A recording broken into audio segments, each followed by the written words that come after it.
महोदय, प्रधानाचार्य जी, गुरुजन बिंदु, समस्त आगंतुक,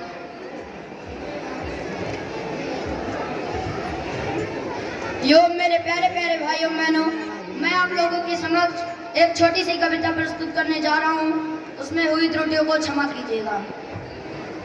मैं आपको पंजाब के खेतों में लेकर चलता हूँ, जहाँ पर एक किसान फसल बो रहा है और उसका 11-12 साल का बच्चा खेत में जाता है और पिता से पूछता है, पिताजी आप क्या कर रहे हैं?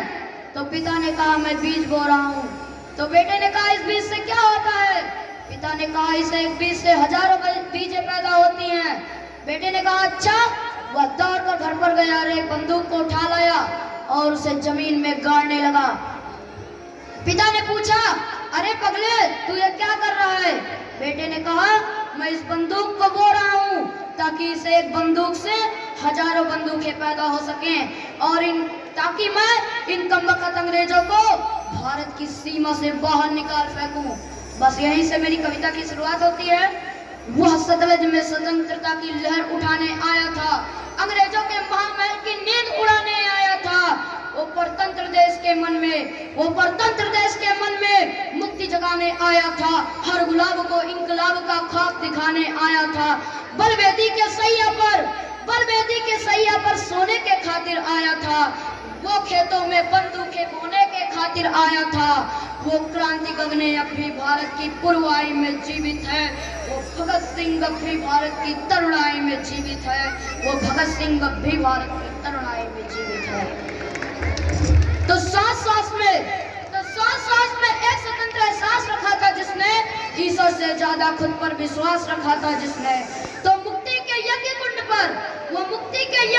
पर मर राजा परवाना था, आजादी के दुल्हन का वह दूल्हा बड़ा दीवाना था।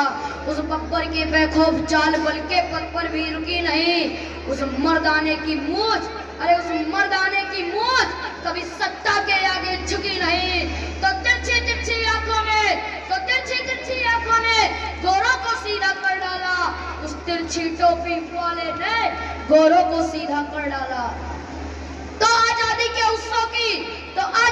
उत्सव की और सेनाई में जीवित है, वो भगत सिंह अब भी भारत की तरुणाई में जीवित है, वो भगत सिंह अब भी भारत की तरुणाई में जीवित है। रामदास को जो कौशल्या कंटक वन को आई, वैसे माँ विद्यावती जेल में भगत मिलन को आई। बोले भगत सिंह माँ मेरी देह न लेने आना, वीरे कुल वीरा को ही इस कार्य है तो भिजवाना। मैं आदेश तुम्हें दूंगा, इतना मुझको अधिकार नहीं, पर मेरी लाश पर तेरा रोना माँ मुझको स्वीकार नहीं। कंठों में रंग बसंती वाली